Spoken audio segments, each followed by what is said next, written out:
Le Zap d'Europe 1. Le Zap de Victor Delande. Bonsoir Victor. Bonsoir Nicolas, bonsoir à tous. Tout ce qu'il ne fallait pas rater aujourd'hui sur Europe 1. Le rapport annuel sur l'état des prisons a été dévoilé ce matin et le constat reste le même. Des cellules beaucoup trop remplies et des conditions souvent insalubres. Notre reporter Salomé Legrand a réussi à joindre un détenu de la prison de Fresnes.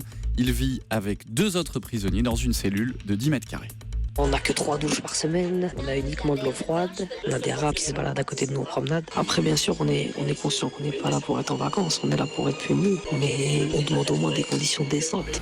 Le témoignage d'un détenu de Fresnes dans le journal de 12h30. Affaire Cahuzac, affaire Thévenoud, affaire Benguigui, affaire Arif et maintenant l'affaire Bruno Le Roux. Ça fait beaucoup trop selon Antonin André pour un président qui voulait une république irréprochable.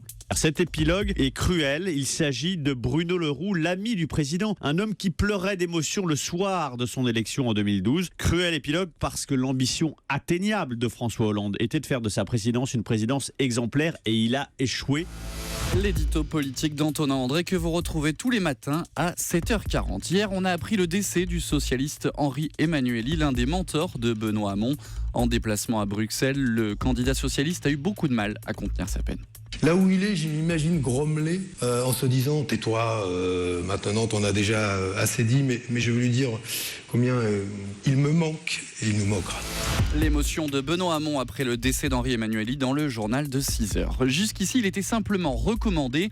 Depuis aujourd'hui, le casque est obligatoire pour les enfants à vélo jusqu'à 12 ans. Mais vous allez l'entendre, les parents ne sont pas encore tout à fait prêts. C'est le moment de liberté, le vélo, et pas de casque.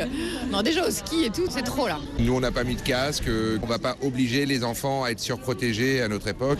Le casque obligatoire à vélo pour les enfants dans le journal de 7h30. Et sachez Nicolas que si vous vous faites attraper par la police avec votre enfant sans casque, vous écoperez d'une amende de 90 €. Oh là là, c'est cher. Eh ben, je vais lui mettre un casque. Merci beaucoup Victor Delande.